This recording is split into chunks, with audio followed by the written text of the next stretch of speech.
என்னென்னலாம் இருக்கு அப்படின்னா முதல்ல மலைகள் இருக்கு. மலைகள் இருக்கா? மலைகள் வந்து எப்படி இருக்கும் அப்படின்னா நிலப்பரப்பை விட இந்த குன்றை விட உயரம் கொஞ்சம் அதிகமா இருக்கு. இப்ப தமிழ்நாட்டில் பார்த்தீங்கன்னா மேற்கு தொடர்ச்சி மலைகள் இருக்கு, கிழக்கு தொடர்ச்சி மலைகளும் நம்மளுக்கு நிறைய இருக்கு. நம்ம சும்மா அடையாளம் காட்டுறதுக்காக கொஞ்சம் வச்சிருக்கோம். அதுக்காக நம்ம தமிழ்நாட்டில் மலைகளே இவ்வளவுதான் இருக்கு அப்படின்னு சொல்லி நினைச்ச கூடாது. மலைகள் வந்து என்ன இருக்கு? ஒரு தொடர் மலையா இருக்கு. தமிழ்நாட்டில் மட்டும்தான் மேற்கு தொடர்ச்சி மலையா இருக்கு, கிழக்கு தொடர்ச்சி மலைகள் இருக்கு. அதை நாம பாடப்பகுதியை நடத்தும் போது நம்ம விரிவா பார்க்கலாம். அடுத்து ரெண்டாவது என்ன அப்படின்னா பீடபூமிகள். இங்க வரைபடத்துல என்ன கலர்ல இருக்கு? பீடபூமிகள் மஞ்சள் வண்ணத்துல இருக்கு இல்லையா? இதெல்லாம் என்னது? பீடபூமிகள் அப்படின்றது என்ன அப்படின்னு பார்த்தோம்னா கடல் மட்டத்திலிருந்து கொஞ்சம் உயரமான தட்டையான நிலப்பகுதி. கடல் மட்டத்திலிருந்து உயரம் கொஞ்சம் இருக்கும், அந்த நிலப்பரப்பு எப்படி இருக்கும்? தட்டையா இருக்கும். அதுக்கு பேர் தான் என்னது? பீடபூமிகள். தமிழ்நாட்டுல என்னென்ன பீடபூமிகள் இருக்கு அப்படிங்கறது நம்ம அப்புறமா டீடைலா பார்க்கலாம். அடுத்தது என்னன்னா சமவெளிகள். சமவெளிகள் இந்த வரைபடத்துல எந்த வண்ணத்துல இருக்கு? என்ன வண்ணத்துல இருக்கு? கரெக்ட்டா சொல்லு. பச்சை வண்ணத்துல இருக்குது இல்லையா? பச்சை வண்ணத்துல இருக்கா இல்லையா? இதுதான் வந்து என்னது அப்படின்னாக்க சமவெளிகள். இது எப்படி இருக்கும் அப்படின்னா கடற்கரையில இருந்து கொஞ்சம் உயரமா இருக்கும், ஆனா நிலப்பரப்பு சமமா இருக்கும்.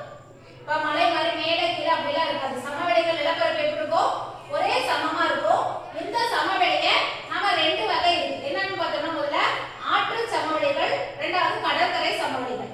இப்போ இதெல்லாம் நீலக்கடல்ல குச்சி குச்சியா கோடெல்லாம் இருக்கு இல்லையா?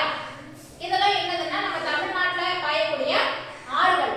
இந்த ஆறுகளை ஒட்டி சமவெளிகள் இருக்கு இல்லையா? அது எல்லாமே ஆற்று சமவெளிகள். அப்புறம் கடற்கரை இருக்கு இல்லையா? கடல் ஓரமான இடங்கள் இருக்குல்ல, அந்த கடற்கரை பக்கமா இருக்கிற சமவெளிகள் எல்லாமே கடற்கரை சமவெளிகள். அதுலயே இருக்கு ஆற்று சமவெளிகள், கடற்கரை சமவெளிகள். அடுத்து நாலாவது என்ன அப்படின்னா கடற்கரைகள். கடற்கரைகள் நம்மளுக்கு தெரியும், கடலை ஒட்டி இருக்கக்கூடிய மணற்பாங்கான இடம் இருக்கு இல்லையா? பீச் சொல்றோம்ல இங்கிலீஷ்ல, அதுதான் வந்து கடற்கரை. இப்போ தமிழ்நாட்டோட நிலமைப்புல என்னென்னலாம் இருக்கு? மலைகள் இருக்கு,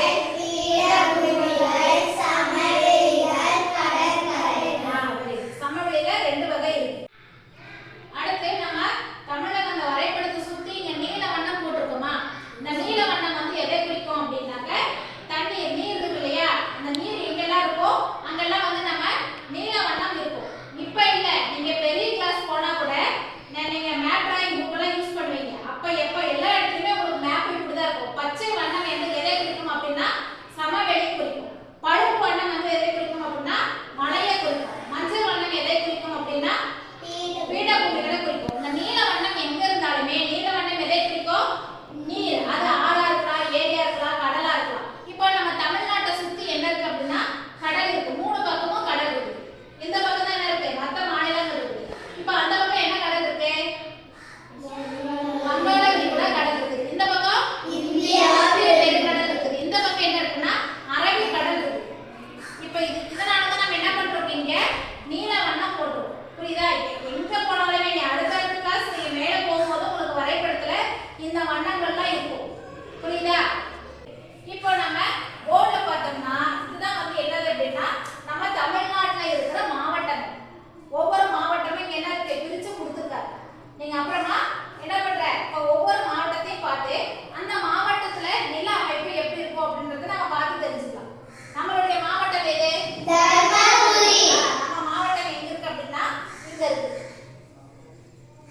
இப்போ ஒவ்வொரு மாவட்டத்துடைய நில அமைப்பு அங்க என்ன இருக்கும்? கடற்கரை இருக்கா, இல்ல சமவெளி இருக்கா, இல்ல பீடபூமி இருக்கா அப்படிங்கறத நம்ம என்ன பண்ணலாம்? இந்த வரைபடத்தை வச்சு நாம தெரிஞ்சுக்கலாம். இப்ப இந்த வரைபடம் மூலமா நம்மளுக்கு என்னென்னலாம் தெரியுது? தமிழ்நாட்டோட இயற்கை அமைப்புல மலைகள் எங்க இருக்கு?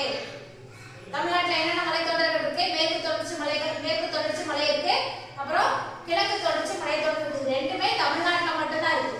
அடுத்து பார்த்தோம்னா பீடபூமிகள் இருக்கு, அப்புறம் சமவெளிகள் இருக்கு, அப்புறம் கடற்கரைகள் இருக்கு. வரைபடத்துல இருந்து இது நம்மளுக்கு தெளிவா தெரியுதா?